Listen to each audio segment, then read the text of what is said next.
Hello students. चलिए, कैसे हैं आप सभी लोग? फाइन। चलिए, ठीक ठाक। पढ़ने के लिए तैयार हो जाइए, तैयार रहिए।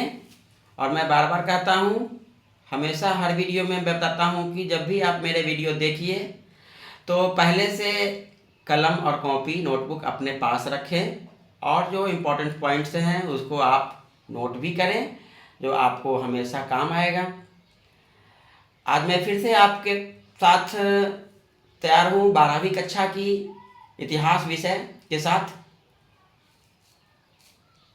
वीडियो प्रारंभ करने के पहले मैं इसके आजाद आपको फिर से एक बार रिक्वेस्ट करूँगा कि कलम कॉपी ले लें, नोट्स करें और जहाँ कोई परेशानी हो वीडियो पॉज करके देखें। ठीक है, चलिए। इतिहास विषय के अंतर्गत आज हम लोग पढ़ेंगे सामाजिक इतिहास और महाभारत, कक्षा 12वीं 12th क्लास का सेकंड पार्ट जो है, 3 भाग है इतिहास का, जिसमें सेकंड पार्ट में आप लोगों को पढ़ना है सामाजिक इतिहास और महाभारत। यह पाठ के अंतर्गत हम लोग महाभारत जो हमारा महाकाव्य है इसके बारे में हम लोग जानेंगे। आप लोग जानते हैं कि इतिहास में उत्तर वैदिक काल के बाद लगभग 600 से 800 ईस्वी पूर्व जो इतिहास का काल है वो महाभारत काल कहलाता है। और महाभारत के बारे में तो हम लोग सब महाभारत की जो सीरियल जो थी B.R. चोपड़ा के द्वारा, वो भी हम लोग टेलीविज़न सीरियल देखे हैं, टेलीविज़न पर कथाएं भी पढ़ते हैं, बहुत सारे कहानियां महाभारत से संबंधित हम लोगों ने पुस्तकों में पढ़ा है। आज हम इस अध्याय में कुछ खास बातें हम आप लोगों को बताएंगे महाभारत से संबंधित। महाभारत और रामायण जो है हमारा महाकाव्य है। मौलिक रूप से यदि देखा जाए तो इसमें कुल प्रारंभ में जो शुरुआत में महाभारत की रचना हुई थी उसमें टोटल 8800 श्लोक थे महाभारत में। देख रहे हैं यहाँ पर हमने लिख दिया है, टोटल 8800 श्लोक महाभारत में थे। बाद में यह बढ़ करके श्लोकों की संख्या 24,000 हो गई। ये 24,000 महाभारत में बाद में बढ़ करके हुआ। और इसमें जो मुख्यतः जो कहानी है महाभारत में वो कौरवों और पांडवों के बीच युद्ध की कहानी है। कौरव जो है वो अधर्म का प्रतीक है, अधर्म के पक्ष से युद्ध कर रहे हैं, और पांडव धर्म के पक्ष से युद्ध कर रहे हैं। कभी भी धर्म और अधर्म के जब युद्ध होगी तो उसमें हमेशा धर्म का जीत होना तय है। यानी इस धर्म और अधर्म के बीच के युद्ध में विजय हमेशा, जय हमेशा धर्म की होती है। अतः इसके कारण इस महाभारत को जय संहिता भी कहा गया है। प्राचीन महाभारत का यदि पूछा जाए कि प्राचीन नाम क्या था तो जय संहिता, महाभारत का प्राचीन नाम जय संहिता भी था। धीरे धीरे इसके श्लोकों की संख्या बढ़ती गई और फाइनली इसका श्लोक की संख्या वर्तमान में बढ़ करके 1 लाख हो गए हैं। महाभारत में श्लोकों की संख्या 1 लाख, 1000 का मतलब होता है सहस्र, और 100 लाख 100,000 मतलब 1 लाख हो गया। इसके कारण इसको हम लोग सहस्त्री संहिता भी कहते हैं। सहस्त्री मतलब हो गया 1000 और सह मतलब 100, तो 100,000 संहिता, 100,000 श्लोक वाले संहिता है यह। इसलिए महाभारत को सहस्त्री संहिता भी कहते हैं, क्योंकि इसमें श्लोकों की संख्या 1 लाख मतलब 100,000। ये महाभारत में जो श्लोक हैं उसके बारे में अभी हम बताएं। महाभारत के रचनाकार को देखा जाए तो ऐसे तो कहा जाता है, प्राचीन बहुत सारे विद्वानों की ऐसी मान्यता है कि महाभारत के रचनाकार वास्तव में भारत सारथी थे। अब ये भारत सारथी कौन थे? तो प्राचीन काल में जब महाजनपद काल था, छठी शताब्दी ईस्वी पूर्व, तो उस समय क्षत्रियों के साथ युद्ध में भाग लेने जाते थे और उनका सारथी हुआ करते थे सूत मुनि। ये देखें सूत, ये उनके साथ युद्ध करने जाते थे और उनकी विजय गाथाओं को काव्य संग्रह के रूप में लिख देते थे। तो उन्हीं का काव्य संग्रह को महाभारत कहा गया। इसीलिए इनके रचनाकार कुछ विद्वानों ने सूत मुनि को भी माना है, भारत सारथी को माना है। ऐसे विशेष जो लोकप्रिय है, जो सभी लोग जानते हैं कि महाभारत की रचना वेद व्यास ऋषि ने किए थे। वेद व्यास जानते हैं, वेद व्यास के द्वारा ही महाभारत की रचना किया गया था। परंतु इनमें ज़्यादा मान्य यह है कि वेद व्यास जी ने महाभारत का वाचन किए थे, मतलब उन्होंने बोला। और प्राचीन ग्रंथों के अनुसार, धर्मशास्त्रों के अनुसार ऐसी मान्यता है कि महाभारत पुस्तक की लिपिबद्ध वेद व्यास जी ने इनको वाचन किया, मतलब बोले, मौखिक रूप से बोले, और उनका लिपिबद्ध किए गणेश भगवान जी ने। कहीं कहीं आप देखते होंगे कि गणेश जी मोर के पंख के द्वारा महाभारत पुस्तक की रचना कर रहे हैं। हाँ, तो महाभारत प्राचीन मान्यता के अनुसार वाचन किया गया वेद व्यास ऋषि के द्वारा और लिपिबद्ध किया गया गणेश देवता के द्वारा। महाभारत पुस्तक जो है, इसकी रचना कोई 1 या 2 दिन या लगातार नहीं किया गया, बल्कि ये महाभारत पुस्तक कई खंडों में था। विभिन्न लोगों ने मिलकर के इसमें सहयोग किया और तब जाकर के महाभारत पुस्तक लिखी गई होगी, ऐसी भी मान्यता है। और इसकी कई पांडुलिपियां था, उनको संग्रह करने की जिम्मेवारी सबसे पहले V.S. सुधंकर, आप देख रहे हैं, 1919 ईस्वी में महाभारत की पांडुलिपियों को संग्रह करने की जिम्मेवारी एक परियोजना के तहत 1919 ईस्वी में V.S. सुकथांकर ने किया। V.S. सुकथांकर एक महान इतिहासकार थे जो कि महाभारत के पांडुलिपियों को संग्रह करने का कार्य शुरुआत किए और 47 वर्षों की प्रयास के फलस्वरूप 1966 ईस्वी में उन्होंने लगभग 13,000 महाभारत के पांडुलिपियों को संग्रह कर करके एक महान महाकाव्य महाभारत नामक पुस्तक की संग्रहकर्ता बन गए V.S. सुकथांकर महोदय। तो ये महाभारत यही 13,000 पृष्ठों का एक संग्रह है, जिसमें कुल 18 खंड हैं। महाभारत में कुल 18 खंड हैं। इनको 18 अध्याय या 18 पर्व के नाम से भी जानते हैं।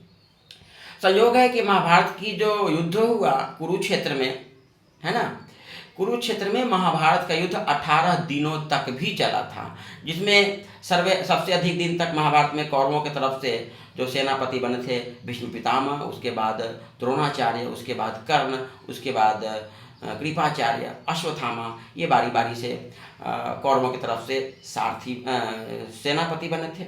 और पांडवों का जो सेनापति थे, कुरुक्षेत्र में जो युद्ध लड़ा गया था, सबसे पहले जो पांडवों की तरफ से सेनापति का नेतृत्व संभाले थे धृष्टद्युम्न, जो द्रौपदी का भाई थे।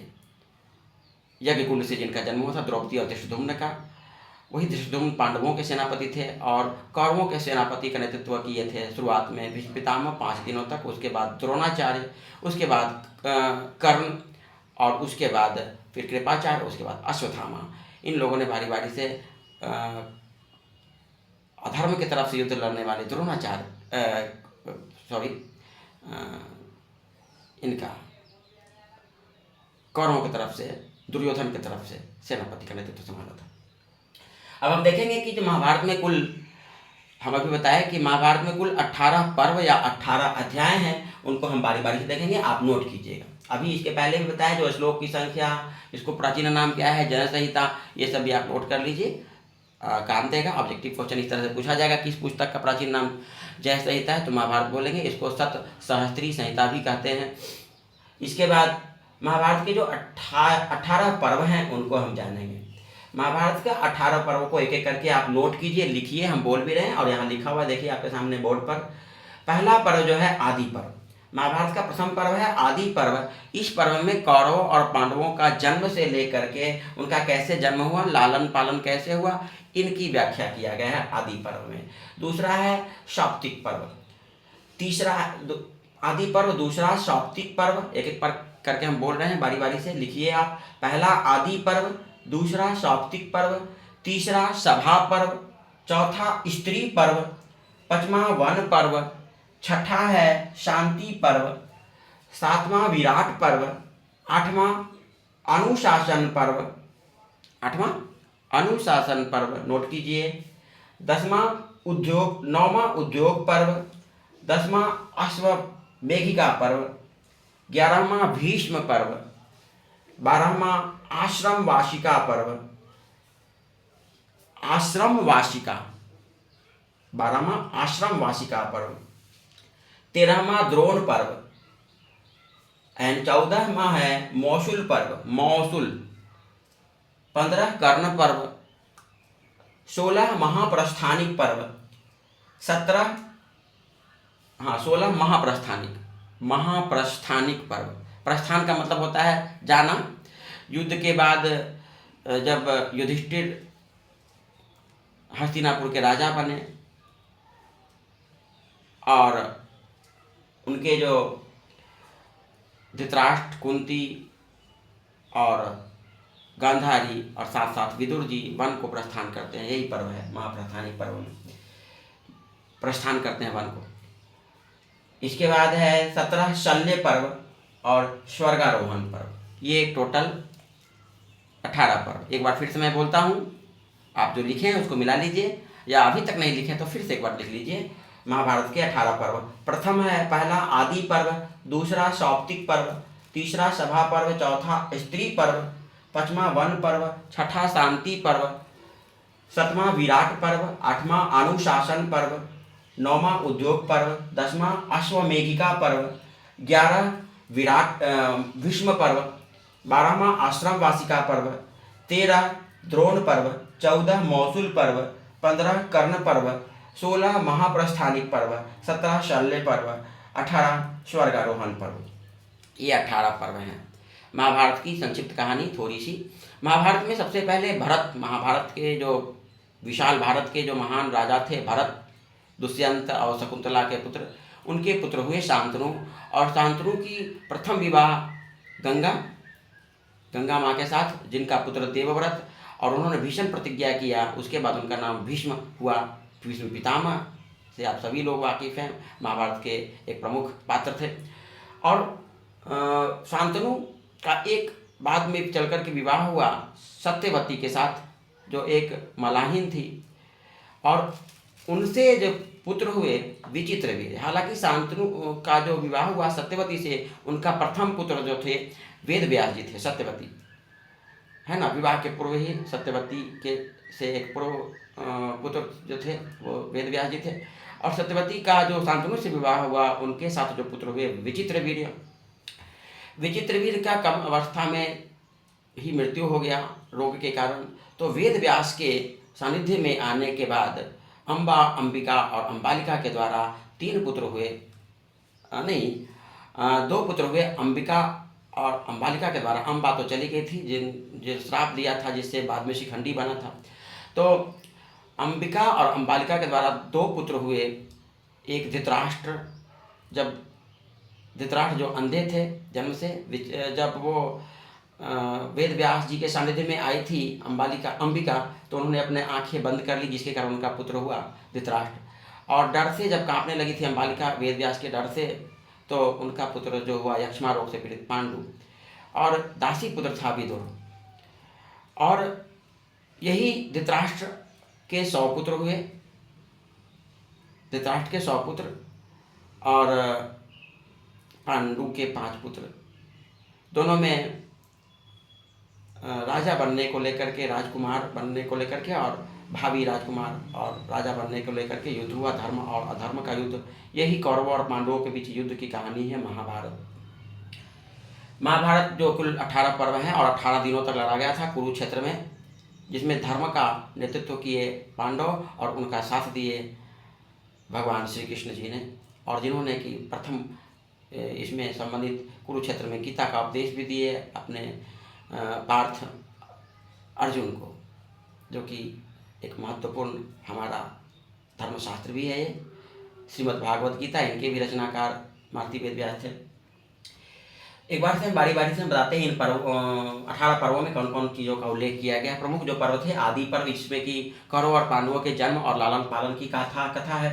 दूसरा जो है सभा पर्व, इसमें जो महाभारत में हस्तिनापुर में जनक सभा का आयोजन किया जाता है, कैसे राज सत्ता का संचालन किया जाएगा, कैसे कैसे प्रजा की देखभाल किया जाएगा, इनके बारे में कथा है। इसमें जो प्रमुख पर्व है वन पर्व। वन पर्व में जो है छठा जो आप देख रहे हैं 5वां वन पर्व। वन पर्व में जो लाक्षागृह में जो आग लगाया जाता है दुर्योधन के द्वारा, उसके बाद जो वहाँ से बच कर के निकल जाते हैं कुंती के साथ जो 5 पांडव, वो वन में जो भटकते हैं, यहीं पर भीम का विवाह हिडिंबा के साथ होता है। ये सब घटनाएं हैं, और साथ ही साथ अर्जुन का विवाह भी होता है यही वन पर्व के दौरान। तो यह वन पर्व है जो वन पर्व में अज्ञातवास में, और साथ ही साथ जो युद्ध क्रीड़ा में जो लड़ते हैं 13 वर्ष का वनवास और 12 वर्ष का वनवास और 1 वर्ष का अज्ञातवास, इसमें भी यह वन पर्व के बारे में बताया गया। भीष्म पर्व में भीष्म पितामह का भीष्म प्रतिज्ञा, जो शांतनु के विवाह के लिए उन्होंने भीष्म प्रतिज्ञा आजीवन ब्रह्मचर्य रहने और हस्तिनापुर की चहुं ओर से सुरक्षा की जिम्मेवारी रोज लेते हैं मरते दम तक। जब तक मैं हस्तिनापुर का चहुं ओर से सुरक्षित नहीं देख लूँगा तब तक मैं जीवित रहूँगा। यह जिम्मेवारी भीष्म का जो है, जिसकी प्रतिज्ञा लेते हैं, यह भीष्म पर्व के अंतर्गत आता है और उसमें उद्देश्यों को भी बताया गया है। द्रोण पर्व में गुरु द्रोणाचार्य के बारे में बताया गया है। कैसे गुरु द्रोणाचार्य जो कौरव और पांडवों का शिक्षा प्रदान करते हैं, उनकी शिक्षा दीक्षा से संबंधित ये घटनाएं द्रोण पर्व में है। कर्ण जो कि कुंती का प्रथम पुत्र थे और पांडवों के अग्रज थे, उनके बारे में बताया गया है। कर्ण जो कि एक महान परशुराम शिष्य थे और महान योद्धा, अर्जुन से किसी मामले में कम नहीं, महान योद्धा, यह कर्ण के बारे में बताया गया है। कर्ण किस प्रकार दुर्योधन का साथ दिया मरते दम तक। हम तो महाभारत में हम लोग सभी जानते हैं कि एक महान मित्र के रूप में देखा जाए तो सुदामा और कृष्ण को देखा जाता है, लेकिन कर्ण और द्रोणाचार्य जो कि गौण रहे हैं, इसको भी आप लोग मानिए, कर्ण भी एक महान मित्र का भूमिका अदा किया। यह जानने के बाद भी कि युधिष्ठिर मेरा अनुज है, श्री कृष्ण जी उनको बताए थे, कुंती भी बताई थी, लेकिन फिर भी उन्होंने अपने सही मित्रता को परिचय दिया और दुर्योधन को साथ लड़ा। यह उसकी एक सच्ची मित्रता का परिचायक है।